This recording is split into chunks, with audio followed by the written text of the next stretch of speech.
regular under new business, item H3. Okay, so we have a motion to move. We have Mr. Richards, second. Enright, any discussion? All in favor, say aye. Opposed, carries 4-0. On pass.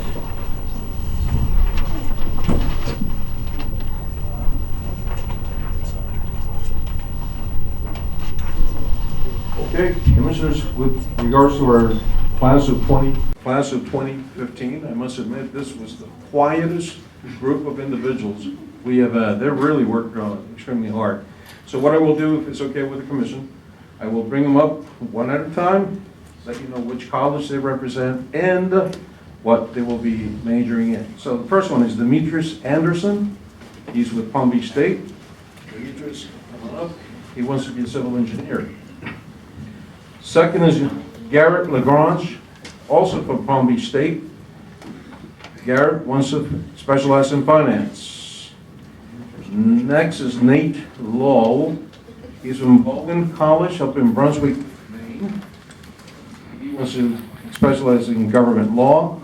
Next is Mia Scott, who wants to be a pediatrician. Mia is a Palm Beach State student. And last but not least is Shayla Stevens, who is also from Palm Beach State, and she wants to be an actuary. Very nice.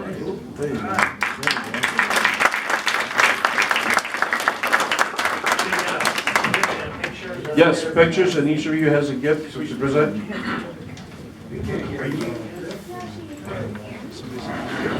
Again, a very quiet group.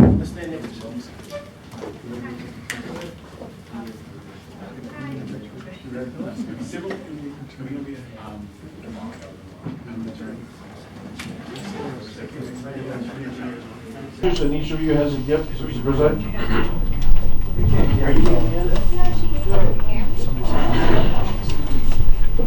Again, a very quiet group.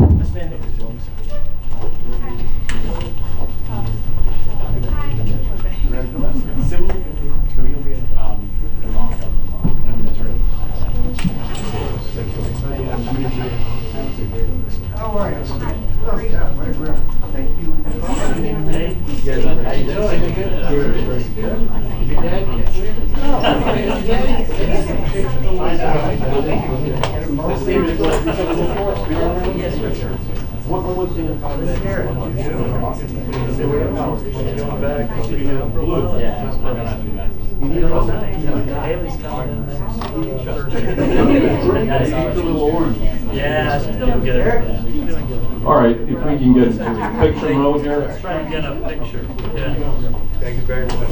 Otherwise, we'll be here till 7 tonight. Appreciate it. Let's see if we can get a picture of everybody.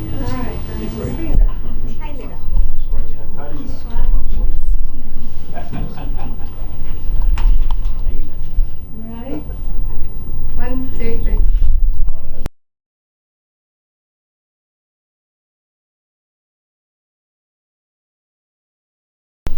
All right, man. Do we have any comments from the students or no?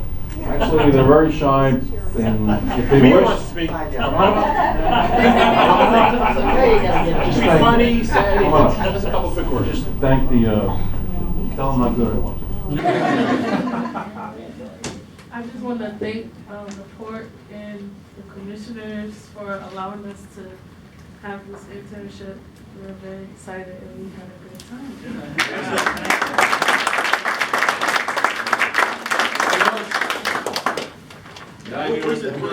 Soon to be lawyer.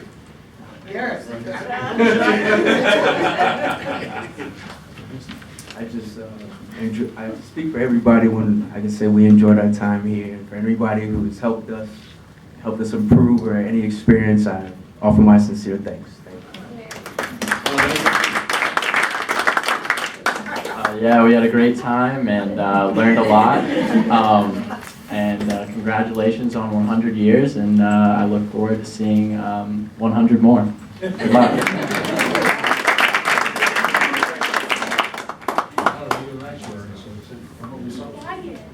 What are the chances of... Who wants to make the big money? Yeah, what are the numbers? What are the numbers? What are the numbers? 0, right? No, this is assumption. 100 years. Just say that. Thank you, but I might not be an actuary scientist. I I might go for education too.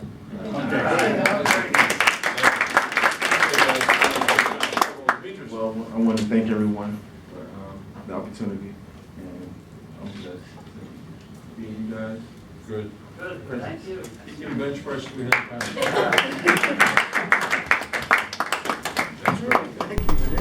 Okay. Any of anything else on the, Non-education, or next, I think, is the government affairs report. the consent first? All right, now we're on consent. There's no more presentations or announcements. Consent agenda. Everybody have a chance to look over consent. Anybody have anything they want pulled? Now, we'll take a motion to approve consent. Generate next motion. We have a second. Second. Mr. Richards, any discussion? All in favor? Opposed? Carries 5-0. Okay, now we'll move on to the district reports.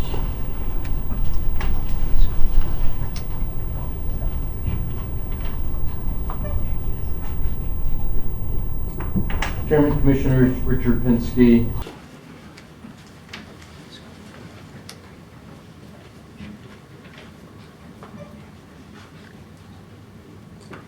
Chairman, Commissioners, Richard Pinsky, Government Affairs Activity Report. I have to say I like this plexiglass podium, although I have to make sure I wear long pants from now on. You never knew that I was actually wearing short pants. In your packet, there is the local bill handbook and local bill calendar and forms that will be that we are as a port subject to for the 2016 session.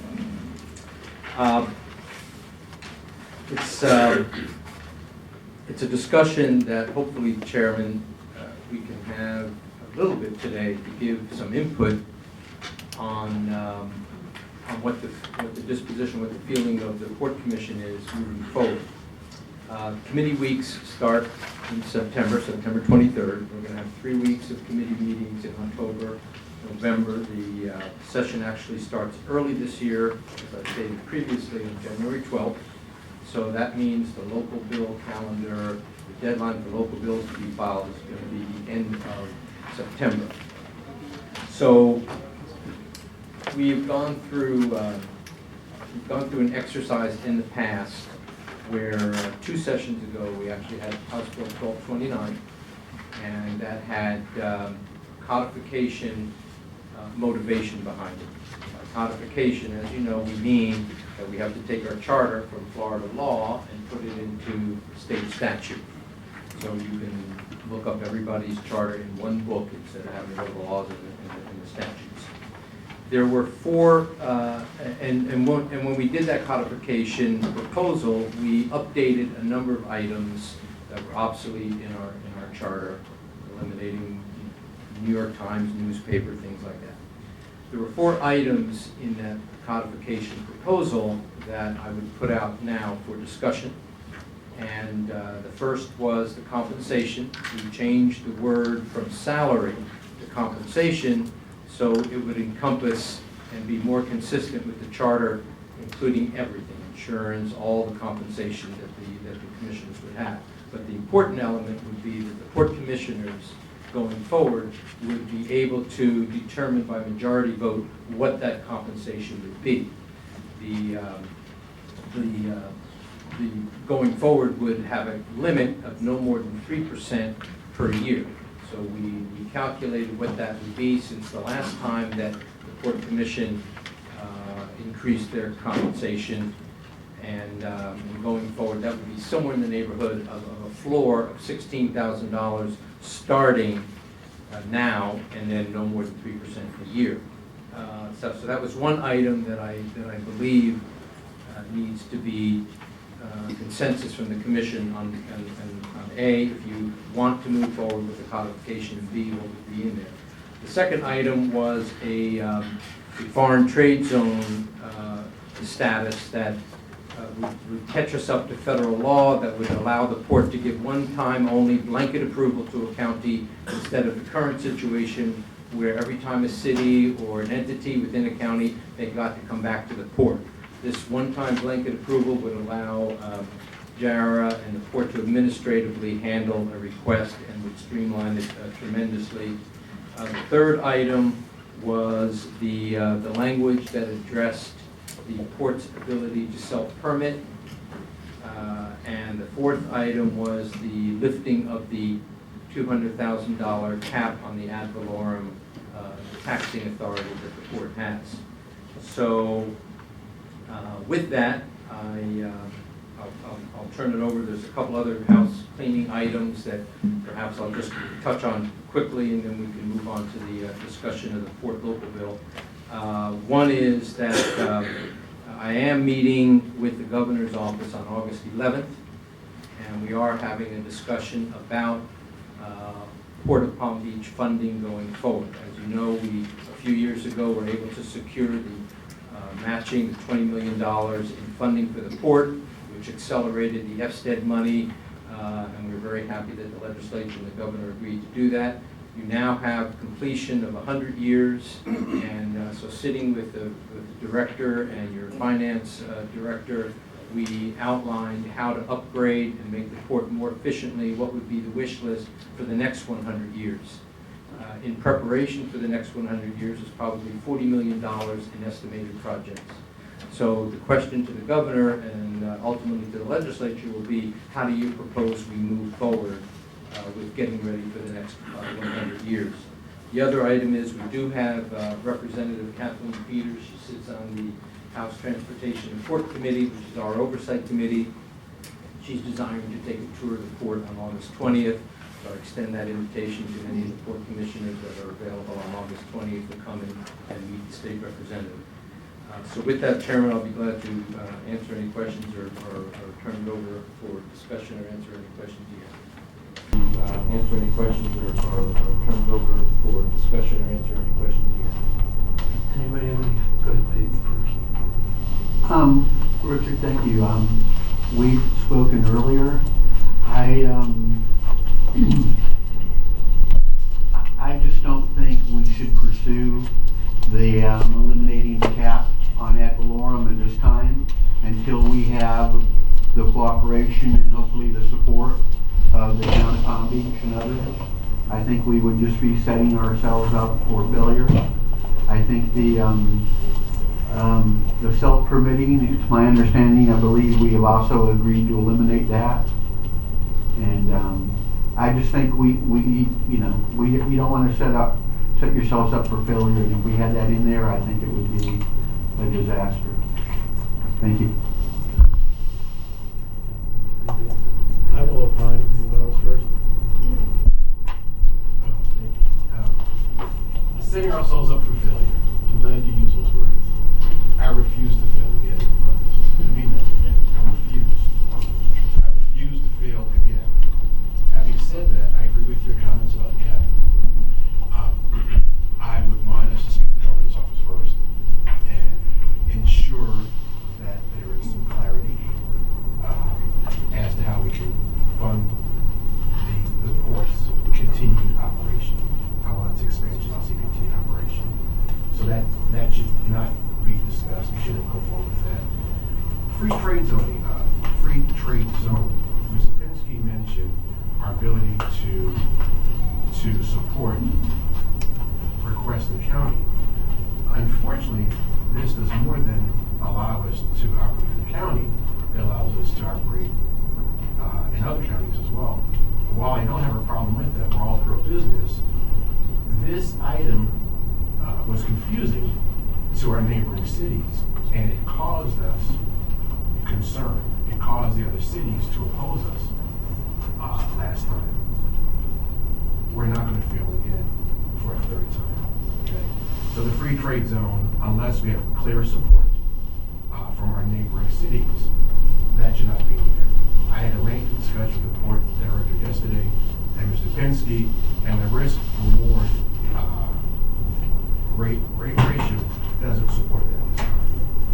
The one thing we must do is codify our provisions. That's critical. We must do that. We're overdue. The fact that compensation has not been adjusted in close to 20 years. How many years? Since 1999. Since 99 is a farce. supporting, I think it's 3% per year since '99. So I think that's a no-brainer. But you mentioned that the commission would set it. The commission have the ability to set it at any number, or would it be at a set number and then each year up to a 3% max based upon majority? I thought that's what we were discussing. Yes, it would be, a majority would set it, but if you left that alone, that would mean you couldn't go more than 3% starting at 9,500.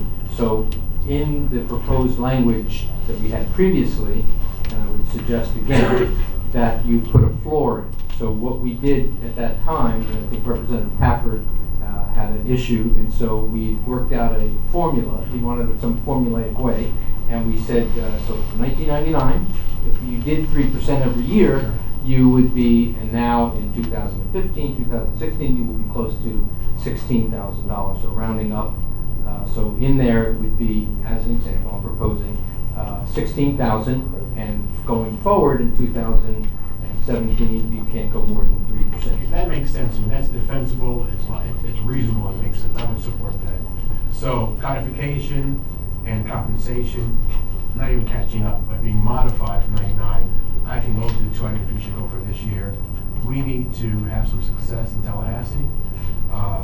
Once we are successful, if we wish to come back a year or two from now and go for another update for something else, I would support that, but I don't want to muddy or confuse this bill and fail to do. I just would like to add, while we're in the process of continuing this bill, I still think that we should look at the free trade zone, and we need to, now like for you, we're free to take it upon yourself and try to verify our stance with our surrounding neighbors. I mean, it's just too important to just let, hey, throw on the curb. So I think we need to work on that because it's significant and it would have support. And also in Martin County and their areas too. So we need to look out for our neighbors, but unless they understand the process and what it's all about, I mean, they're going to fight us with hand and tooth because they have no clue what we're doing. So I think that, you know, if Ms. Pinsky, I know you are our liaison, but I think you can clarify a lot of this stuff up for us in that respect while we're waiting. Also, you mentioned your meeting with the governor in August. Mr. Mayor, I'm going to address this to you. Isn't he coming to the court very soon? We're hoping that he will be here on August the 20th. We still have not confirmed it. So, give or take, you give him, then we'll have him here, hopefully we'll get a minute with him. You give me 5 minutes with him, I'll straighten it out. I feel that, you know, I feel that Tallahassee will work. I'm just positive, it has nothing to do with politics, it just has to do with good common sense and jobs in the Port of Palm Beach. So I just feel the governor will be very cooperative with us. Well, one thing I'd say is that I believe this is like the third time we've come with this bill, which essentially is about the same as it always was. And I would like to know from Richard, what are the prospects of finally getting this thing passed and getting it out of committee? You have power up there, kid. I think Commissioner Richards said it very well. If we can mitigate the issues with our neighbors, then I think the chances are excellent. And I think that's, not to put words in his mouth, but I think that's what Commissioner Richards was saying, as well as Commissioner MacArthur, that if we don't go for the tax ad valorem, and we don't go for the self-permitting language, and as Commissioner Enright just said, if we can meet with the town of Palm Beach, your hometown, and help them understand foreign trade zone. If not, then we wouldn't include that. So going forward, I would take your comments, and I'm writing them down. I think I understand where the consensus is going. You'll have something before you that hopefully will be the least controversial possible to our neighbors to the north and to the east, and you'll approve that at the August meeting, and then we'll be ready to take that to the delegation, and I think the prospects are good. Good luck. Okay, and summing up, I think that hopefully the next month or so you'll have a good feeling on what could get through or what couldn't.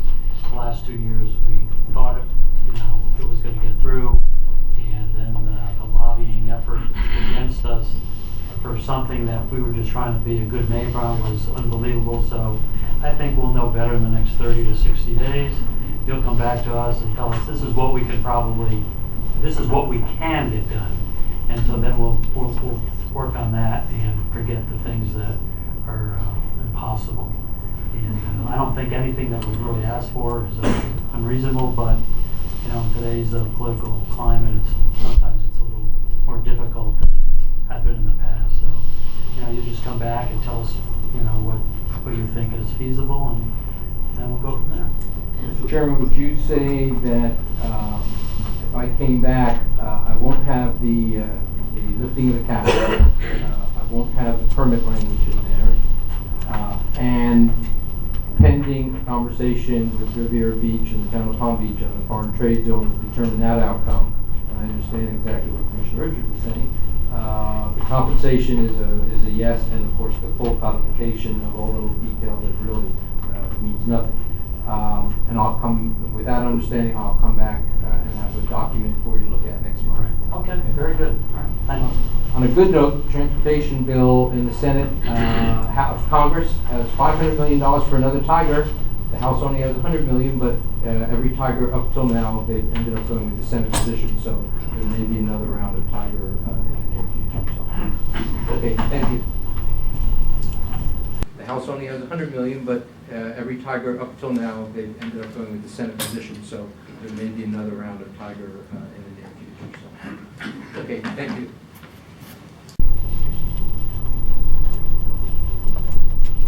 Okay. Go ahead. Thank you. Commissioners. Okay. Go ahead.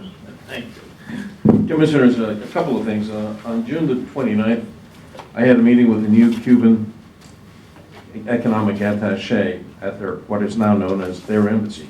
His name is Ruben Ramos, who had just taken the position over from Eduardo Valentin, which Commissioner Enright and I met during the last AAPA meeting. He's been reassigned to Cuba. He confirmed receiving the invitation for the Cuban ambassador, Cabañas, from one of our chambers to visit Palm Beach County and, of course, the port. Well, 2 weeks later, as we have seen, the building 2630 16th Street, Washington, D.C. became the Cuban embassy to the United States. On August 14th, the USA will open its intersection building in Havana and become the U.S. embassy down there. Incidentally, I have invited the ambassador to attend our 100th gala celebration. Have not received a confirmation yet. Continuing Justice info, the Florida East Coast Railway contacted the port to discuss their long-term strategic plan when it comes to rail service in South Florida. Vice President of Strategic Planning met with Port's senior staff on Thursday, July the 16th. He explained that the planning process was in its infant stage and currently in process of analyzing existing operations in the region, particularly as it relates to the Port of Palm Beach. Next, Commissioners, is the beautification. We have pictures of our port's beautification plan for Southgate. As you can see, Teeters has placed 2 containers high, and we believe that it has successfully blocked the view. This wall of containers will continue northbound until we achieve the desired effect of blocking the industrial look of our Southgate or container terminals from the street, particularly Riviera Beach Heights. What else should we make? Quick comment. I know it's obvious. I know they just put the post for us to look at it, but I would assume they'll be uniform. They'll be painted. Also, you have the smaller containers in the middle, different Yes. colors, so it's uniform in size and color. Yes. Yeah. What you have is 2 layers of 40s, and right in the middle we have the 20-foot containers. The ultimate desire from us is to paint it a particular color chosen by our neighbors, whether it be gray, black, white, whatever it And is. I know you suggested there might be a third row out there. It wasn't out there. Not today, no, it's gonna go on top, Yeah. so you'll see additional blockage, or that'll be the view. And I think once we get a 3 high and maybe 4, 5, or 6 rows, we'll invite some of the neighbors over. Absolutely, that's the best thing, yeah, sure. Next, commissioners, is something of Excuse me, importance. Manuel, I'm sorry. how much will the containers cost? Nothing? Who's giving them to us? Teeters. We'll work this out with Teeters, and what they've done essentially is they have a place where empty containers inside the terminal, in order for them to make room, they have obliged us by putting in this particular layer. Wonderful. It is. And they do not mind, by the way, for us to proceed with our plans of painting that one of their size. What happens if they need to use one? So a container will be there all the time to make sure Right. that constantly there? If they were to need one, Commissioner, they could replace it. Believe me, they have plenty of containers. It's mostly a roll-up operation. They do have a lot of containers, and as I said, they quickly granted us this outlet. All right. Okay. There's a reason why I bring this up, and just recently we have heard about the economic problems that Puerto Rico is having. In fact, at one point there were 5 ocean carriers going to Puerto Rico. However, because of their recent financial difficulties, now they're down to 3. One of which, of course, is Sea Star Line, that is owned by Saltchuk, who also owns Tropic Shipping. The reason I bring this up is that many consultants have used Puerto Rico as a business plan for Cuba, that is projecting the volume. Now, Puerto Rico has about 3.2 million, 3.5 population. It is dropping by 1% per year, but putting that aside, the country having a $73 billion debt, of course, that's not what we want for Cuba, but nevertheless, what I'm getting at is, if you were to take the volume that's going to Puerto Rico and essentially multiply that by 3, why 3? Well, if you take 12 million population in Cuba versus 3 million in Puerto Rico, that's the ratio. You get to see what sort of volume we can expect to be going into Cuba. That's the only reason I brought this up. I thought it was interesting after I read it in one of the consultants' report. Also, we want you to be reminded that two of those carriers are switching over to LNG type of power. It appears that Saltchuk, that Sea Star, will have their ship finished before Crowley does. And these are massive, absolutely massive investments of it's over $1 billion. Each ship's 180 180 per ship. 180 what? Billion. $180 million per ship. And that's going to change the entire way of transporting. Keep in mind, this is LNG, so it will drop the energy cost of transporting and finishing that particular voyage. Okay, also, I wanted to provide you with an update on security grants. We have, this year so far, we have had a $300,000 security grant amount being given over to PBSO and into the Rivera Beach City, also Rivera Beach. It's $200,000 for license plate readers plus another $150,000, bringing that total to $350,000. The $150,000 for this particular grant covers fingerprint scanners, servers and software licensed laptops, and 800 megahertz radios. So as you can see, we're trying to be as fair as we possibly can, and bottom line remains that the city has received so far $350,000 in that security grant. You said $350,000 to the city of Riviera Beach for To the city. To the city for their police department and all of that. That's correct. Let them operate. Yes, ma'am. Okay. Do you have any idea how much we gave them last year, or did we give them anything last year in addition to that, I don't have that. Can we do your research and come back to you? I mean, the 150,000 was last year, 200,000 this year. Okay, so, 150 last year and then 200,000 this year, in addition to the 300. no. That makes the 350,000. Okay. Well, that's good to hear because, sometimes we hear complaints that the pool is not helping their neighbors, and this is one good example how we do assist and help the city of Riviera Beach and our neighbors, and we never even get credit for it. No one ever says, thank you for $200,000, $350,000, that's a lot of money. And we could, instead of giving it to them, couldn't we just give it to West Palm Beach and give it to someone else? Is that correct? Am I correct? We can give it to whoever. We don't. Commissioner, it would have to be in support of the port area to protect the port. Okay. Since what PBSO is our primary waterside response units that go Okay. 12 miles out, they are primary, secondary is Riviera Beach since we are housed within their municipality. Right, so we have them, but we can also, like we do, we also have the sheriff department. Yes, Am I ma'am. correct? Okay, thank you. Go ahead, man. Sure.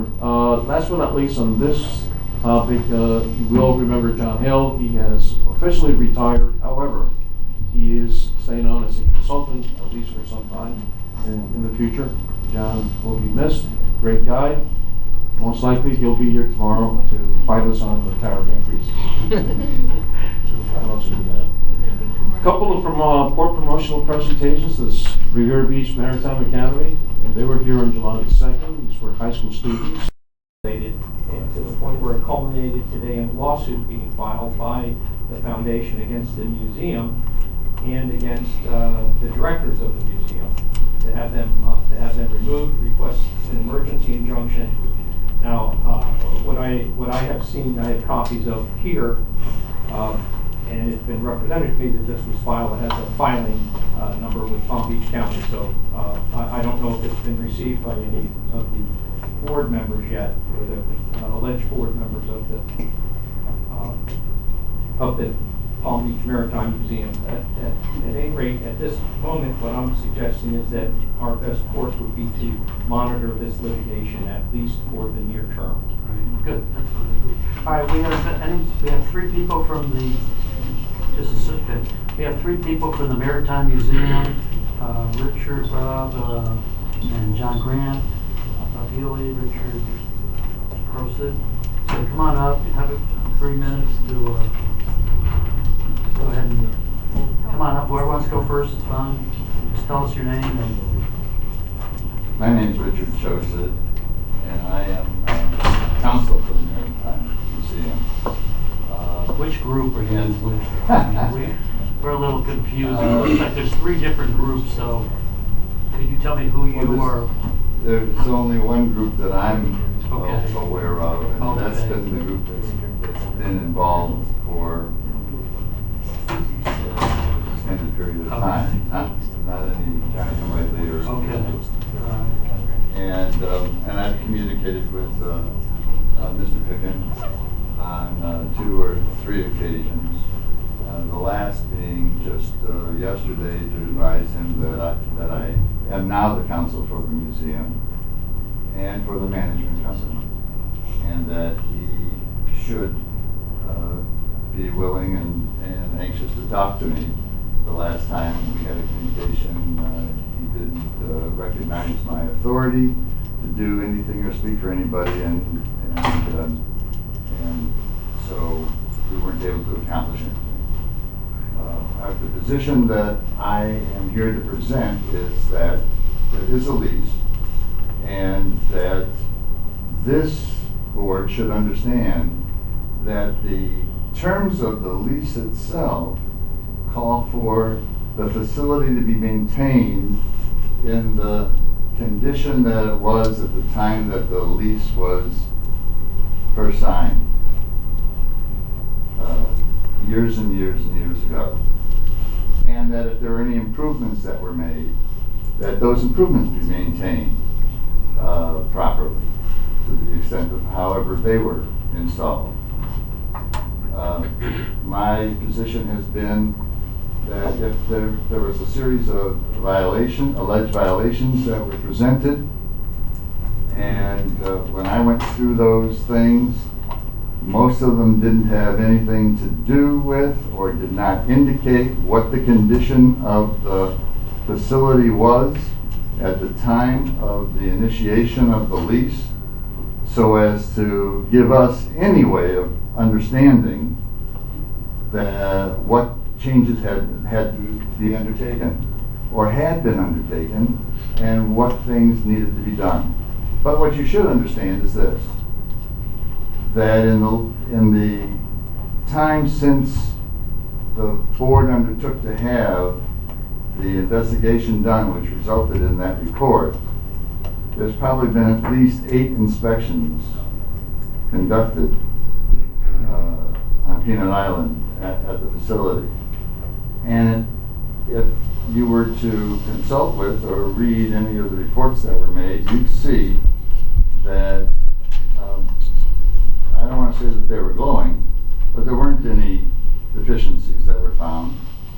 And whoever made the inspections, and there were different inspectors, and they were under, some under your auspices, found that things had been taken care of, the maintenance was being done, that from what I am told, there were virtually glowing reports, not just satisfactory. So it's confusing to me. I'm new. I'm trying to get my feet wet and find out just what has to be done. But I'm here to tell you that the management and the Maritime Museum is committed to fulfill the terms of its obligation under the lease at a minimum, and to do whatever improvements it can, but it needs the help and assistance of this board to approve whatever other things need to be done. And I've looked over the lease, and I don't think this is the time to get into the things that we're going to be asking for. But there were things that were contemplated by the terms and conditions of that lease that have not been allowed to proceed. And at the time this becomes appropriate, I'll either put something in writing to you all so you understand it, or that we can discuss that further. Fine. Thank you very much. John Grant?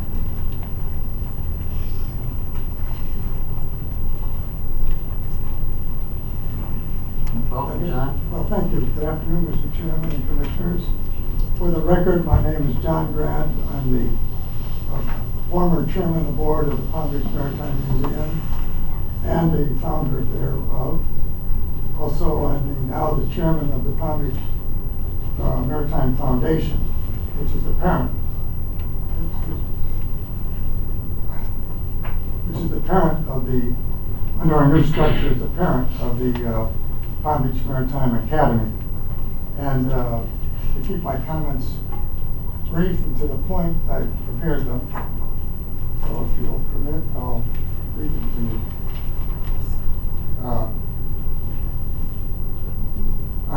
This is on June the 26th of 2014, the Palm Beach Maritime Museum, Inc., which at that time was made up of 2 divisions. The Academy was one, and the museum was the other, was divided and corporately restructured. The museum operations and assets went to the Palm Beach Maritime Foundation, a 501c3 corporation. As the parent and manager of the Academy, which at that juncture became a subsidiary of the foundation. Although it remained an independent 501c3 corporation, with the name still the Palm Beach Maritime Museum, Inc., it was then a museum in name only.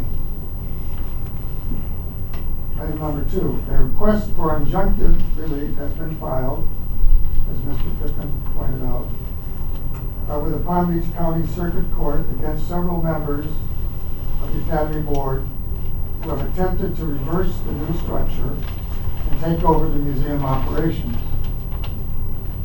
We believe, in contradiction to their statutory authority as directors of a charter school, 3.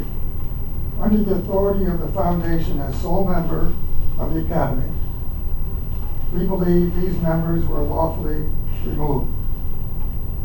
The foundation submits that any of their actions with the Port of Palm Beach should be considered void, as stated in the request for injunctive relief, copies of which are being given to your attorney, which you already have. 4. As submitted by email on June 24th, 2015 to Mr. Pickton and your board by Mr. Burkhardt, the only board of the Palm Beach Maritime Museum, Inc., the foundation believes should be recognized as that which Bill Burkhardt has been the long-standing chairman, along with Mr. Harry Hamilton Jr. and Ms. Michelle Lutz. I believe that the Burkhardt Board will be the most cooperative in its relationship and will work in the best interest of the Port of Palm Beach, the county, and especially the Academy and the public of Palm Beach County. All right, thank you. I can leave this. Thank you, yes, you can leave that. Okay, all right. Mr. Grant, good to see you, sir. Mr. Grant? Mr. Grant? Good afternoon. Just one question. Yes, sir. The gentleman before you, is he your attorney? No, he's the attorney for the other side? for the museum. If what we're doing, we get the board back, then we'll be the attorney. Actually, because of the contract with Anthony Miller, requires him to provide legal support. Okay. All right, thank you. Thank you. Okay. Bob Healy.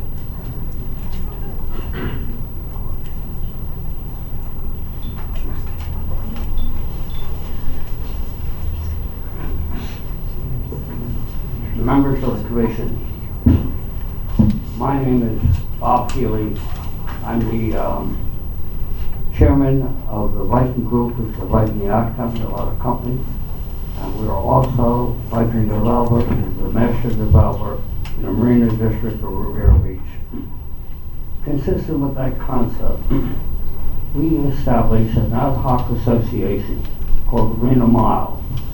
It runs from Florida Power and Light all the way up to Old Park Cove, Drive Center. But the concept, we bring the business, all beach business, we talk to them and see how we can integrate the Marina District development with their business.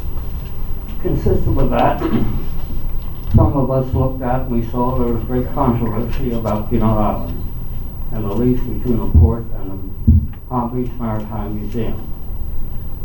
We felt that we might be of assistance. We put together a representative from the Florida Wildlife, from the Palm Beach Maritime Industry Association, and the two schools, the Palm Beach Maritime Academy and the Riviera Beach Maritime Academy. With the concept was that this was a community center and should be supported by the community. Of course, we then went to the Palm Beach Maritime Academy and they agreed to sign the lease to us with the condition that we would have support in the foundation, we'd have both schools, and then we would raise substantial money and we would restore and grow and maintain Palm Beach Island. Well, we got stuck in the middle of a problem. The latest event is that our assignment was terminated by the board of Palm Beach Museum, and so our situation is this: we're here. At any time, these differences can be resolved. We're ready to come in and reach out to the whole community and raise funds to restore, maintain, and operate the Peanut Island Foundation. We have no relationship with John Grant, we have no relationship with Anthony Miller, nor do we have any relationship at this time with Lily Holt and Bill Hancock. So gentlemen, we just want you to over here, and when the war's over, we're ready to come forward. Thank you. Thank you very much. All right, Greg, you have anything else? No, I don't, not at this time. Okay, very good. All right, so let's move on then to our next item. G3. Richard?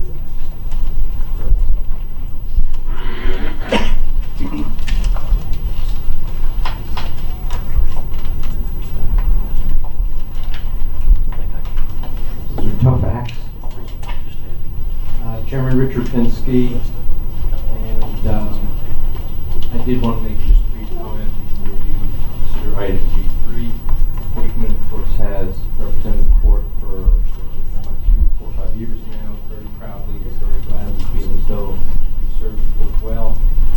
4 years ago, it was at our suggestion, and rightly so, that we went ahead and got the FDOT land executed. We negotiated for the court with the governor's office and FDOT for the slip 3. We're involved locally. Anything that Director Almira asks us to do, we're always on the ready. And although there has been some challenges occasionally in Tallahassee, we feel as though we've done a more than adequate job in representing the court in a substantial way, but also in a very proud and professional way. We also work in Washington, facilitated a number of items in higher grant applications. So in other words, whether it's an interlocal agreement, whether it's dealings with local government or the state or the federal level, we feel as though we have been able to serve the court please. We're very proud to again renew the contract and stay on as your government affairs representative. Any significant changes in the contract from last year? No, it's still a 30-day out, Right. which is a great feature, and we have not asked for any increases. It's a great feature? Yes, it is. Because if you don't like us, you know, it's it. We say goodbye, and vice versa. But I do love you, and no socks. Okay. As I said, now that it's plexiglass, I've got other things to worry about. And there's been no increase since day one. So. Okay. Very good. Mr. Amir, you're our executive director. I want you to give us your input on Mr. Pinsky's performance for us, because you talk to your baby in Tallahassee and all the time, so I would like to hear your input. We're going to give out, but I also would like you to give your input. Thank you. Absolutely. Commissioners, I have had the experience, very positive experience working with Mr. Pinsky. Unfortunately, he has what we have wanted, which is these bills, have not come to fruition. And I still contend that at this point in time, I'd rather see Mr. Pinsky here with us until we get these bills finalized and approved, rather than what would be the obvious for us to stop his contract and then go ahead and get someone new at who knows how much, and they would have to have some kind of a learning curve. And this year, as I understand it, the legislation is a little bit earlier, so we really do not have that much time. So if you were to ask me would I approve this for 1 year, my answer is absolutely yes. Good. We have a motion to approve the contract. Ackerman, Richard Pinsky's firm. Aye. We have, I'll take it to say. I move approval. Yes. Okay, another motion and a second. Mr. Chairman, if I may. Richard, I know Tallahassee has been difficult, and I understand Mr. Almira's concerns about the speed up agenda for next session. and the governor's coming and whatnot. So I could support extending your contract through the legislative session. I would support doing it for a year, except for three things that I have real concern with. One, last year, we did a terrible job of not reaching out to the municipalities. There was very little that could not have been overcome by good communication. Two, you represent a port tenant, Rybovich. I think that's a clear conflict of interest. That's not going to go away, in my opinion. And three, you do what most of us up here do, but in your case it's problematic. You're very much involved in local elections. And when all your candidates win, that's good for the port. But when your candidates lose, that's bad for the port. You, as we all know, when you're in politics, you make friends and you make enemies. And I don't think our lobbyists should be making enemies for the port. Therefore, I can't second the motion, but I could make a substitute motion to extend the contract through the end of the next legislative session. At that time, if these two issues are still active, if you are still a registered lobbyist for a port tenant, and if you still pursue local political issues, I will not be able to support you again. I'll second Wayne's motion. So we got a motion and a second. We just had some discussion from... Mr. Chair, I made a substitute motion. Okay, but... I will not accept that. I respect your thoughts. I think they're valid. They add validity to them. We all have various levels of concern. I expressed mine earlier about the last 2 years. I don't want to approve the contract with a known, with terminating it less than a year. I don't think that's fair. We're going to extend. I think it should be for a year. We still have the 30-day provision in there. So we know we're going forward with this bill. We need to give them a year of our money. So I respectfully do not accept that, with respect. Mr. Chairman? I will. I have to second to with your substitute motion, when you say after session ends next year, and his contract is only like a month after that, so you're around the same time.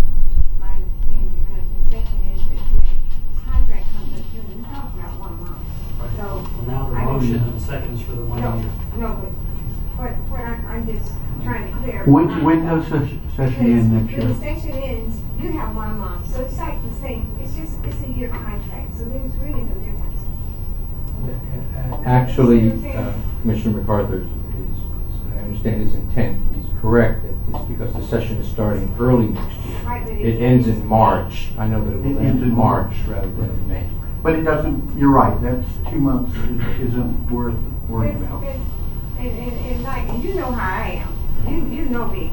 If I feel, I'll call you to the carpet with a 30-day notice. So I think that because we have a way out, and the 30 days is good for you, it's good for us, I think we should just approve for the year, Mr. McCollum. You see where I'm coming from? Yeah. We can come back and we can, I I'll appreciate pull it. you up from up under him. You know I'll do it, okay? So, thank you. All right, any other discussion? Just one other thing. Our lobbyist before, Mr. Pinsky, was a lot more, shall we say, involved in politics. Brian Ballard was our lobbyist. But he was in Tallahassee. Yeah, but he did, well, as I'm saying, still. But he wasn't involved in local politics. Are you kidding? Here? Was he? Brian, you think? Well, in one race. Well, I'm just saying. We don't want to go there. Exactly, We but don't I'm wanna just go saying, so no matter what, I think all these guys are involved in some, but your point's well taken. And we will have our eyes open. Yeah. And we'll be watching, so, if you go out or we just put it back. Okay, any other discussion? Okay, all in favor, all opposed? No, go ahead. Okay, so Aye. 5-0. Mr. Thank Chair? you very much. Would you also authorize the executive director to execute that agreement? Okay, that's part of the motion. Thank you. Very good. Okay. Mr. Hearn. Good afternoon, Commissioners. Ken Hearn, This is a security grant program for 2014.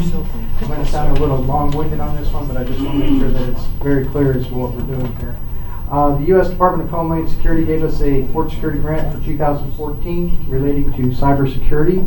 The Port of Palm Beach District was awarded one of the higher grants for $1.9 million, requiring a federal match of $665,000 for a total project cost of $2.6 million to provide cybersecurity and domain awareness. The Department of Homeland Security has strongly supported a software package called Command Bridge, which is presented by Mariner Group.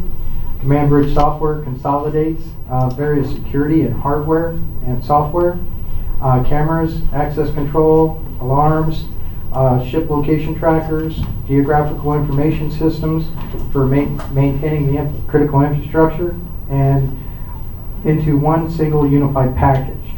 It is allowing designated users and analysts to remotely access information for quick interpretation of information and collaboration between users to make actionable recommendations rather than merely collecting and presenting data in real time.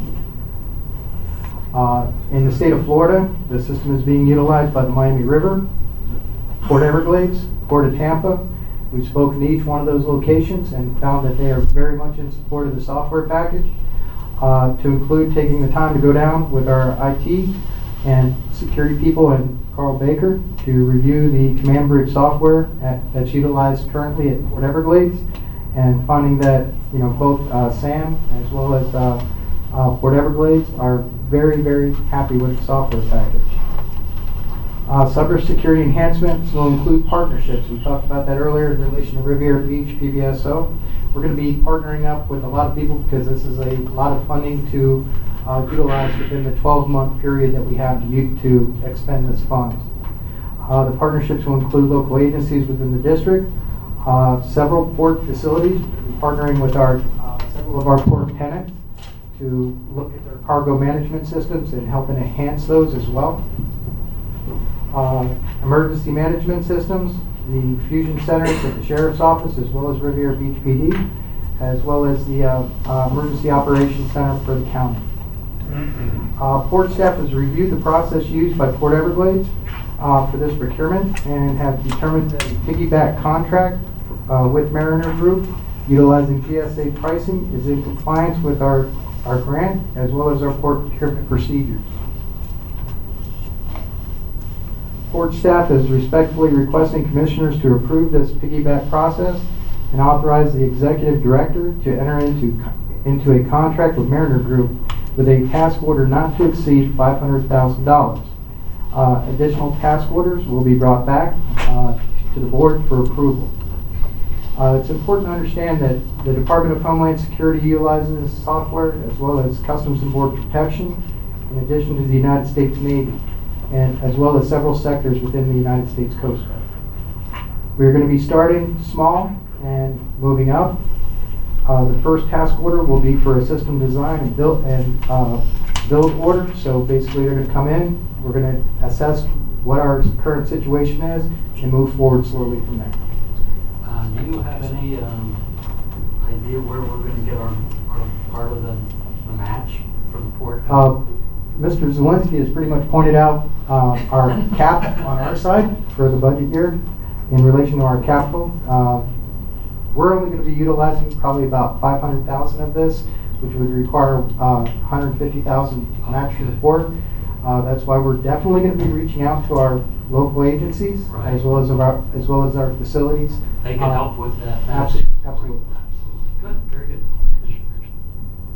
These funds, $2 million grant, 2.6 total, including our match, must be expended by what date? They have to be obligated by August of 2016.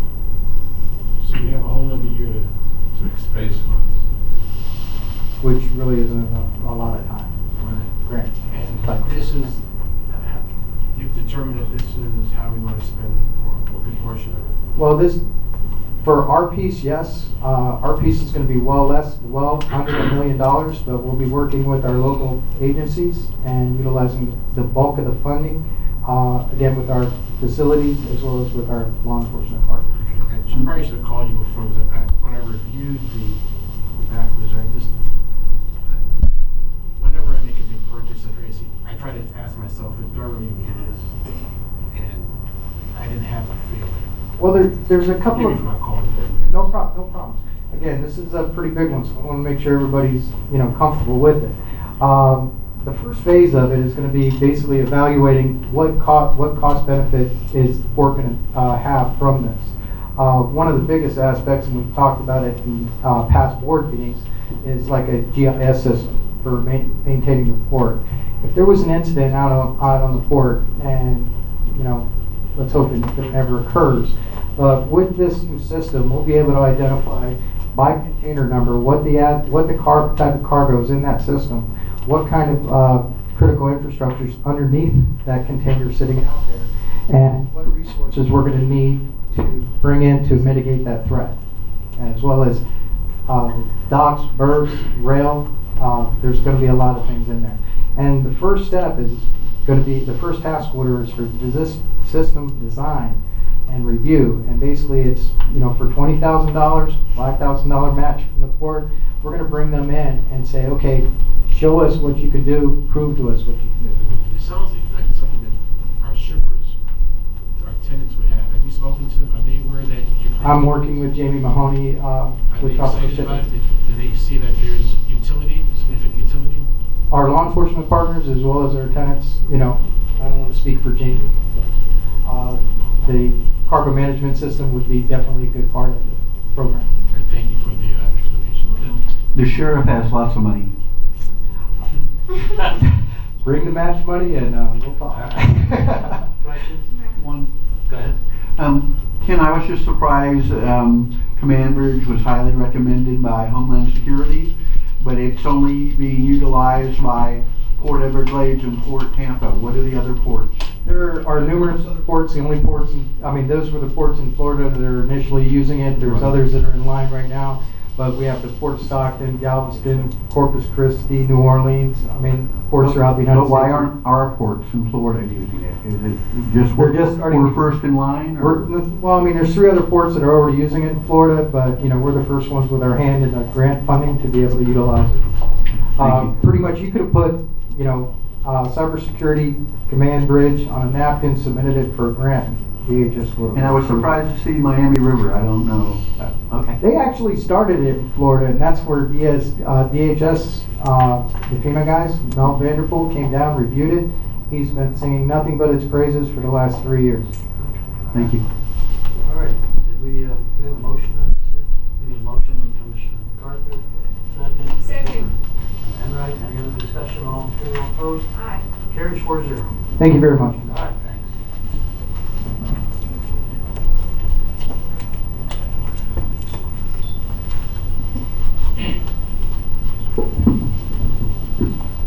Good afternoon. Paul Zielinski, Chief Financial Officer. Item H2 has to do with the fiscal year 2016 budget, specifically as it relates to the general insurance purchases. We secure all of our general insurance through our broker of record. USI Insurance Services LLC is our broker of record for this year. The Charlene O'Toole of that company is recommending that the Port purchase its general insurance coverage for 2016 through the Preferred Government Insurance Trust called PIDGET for all policies with the exception of marine liability, G&I, hull and marine, and umbrella coverage. These policies will be secured in the coming month and be written for ratification at the August board. The general insurance of these policies will, in aggregate, not exceed the cost of our policies for last year. The general insurance for PIDGET, under the recommendation of USI, will be $495,000. This is about $13,000 less than last year. But the most important part about it, and the reason why we're bringing it now and not waiting until next month, is that PIDGET is offering to lock rates in for 2 years. And we would like the board to approve this so that we can move forward and lock the rates in prior to there being, shall we say, any detrimental weather impacts that may change their minds. Along with that, I would also like to have USI as our broker record for the 2-year period that PIDGET is supporting us. I did find out just before this meeting that the other policies did come in with quotes, and again, through USI's hard work, they are consistent with the premiums we paid last year. So overall, our general insurance will be going down about $13,000 this year. And this is gonna be for 2 years or 1 2 year? years. 2 years. The only way our insurance would go up is basically if we decide to add additional assets, obviously, or if we have a major claim. But that the rates they charge will not go up. Mr. Chairman, for approval of item H2, the 3 items contained herein. Okay, we have a motion. Richard, second, Commissioner Enright. Any other discussion? All in favor, all opposed, carries 5-0. Thank you. Thank you. Item H3 has to do with Palm Beach Gaming. As you're aware, unfortunately, Palm Beach Gaming, the ship of Blue Horizon is going into dry dock. It will be leaving the port hopefully tomorrow, heading up north. It intends to be back within 3 weeks, probably 4 weeks most likely. The port understands the need to go to dry dock, the fact that the engines need to be replaced, and in support of them, we offered an amendment of their operating agreement as follows. Their agreement has a semi-annual periods in which semi-annual guarantees have to be met. The original contract had a 9-month first semi-annual period, which allowed them 3 months to ramp up before we held them accountable for the minimum guarantee. The amendment would stretch that to 10 months. Basically, the month that they're not here would not count. They also pay the port $1,100 a month for 30 VIP parking spots. They will not be sailing. We'll be using those spots during the course of the month, waive the $1,100 fee. Since the vessel will not be at the port, their agreement does call for dockage to be paid. Since they're not going to be here, I'm asking to waive the $2,000 of dockage for that month. We owe Palm Beach Gaming about $9,000, and I can explain that very quickly. Before they sailed, we were charging them laid-in berth rate for dockage.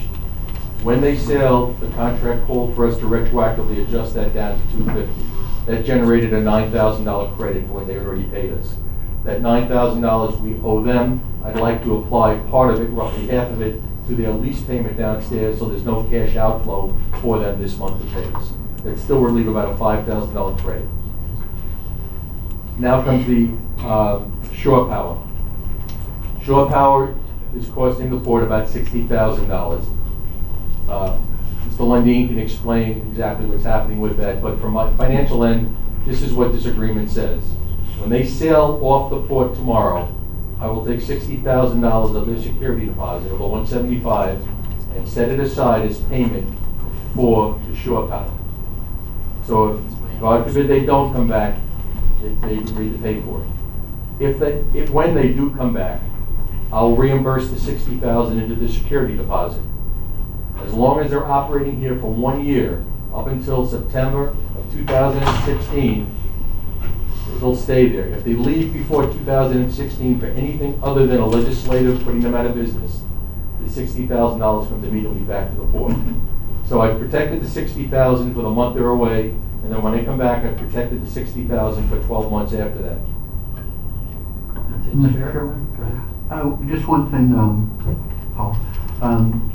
I hope they're back, like he told me the other day in your office at the end of August.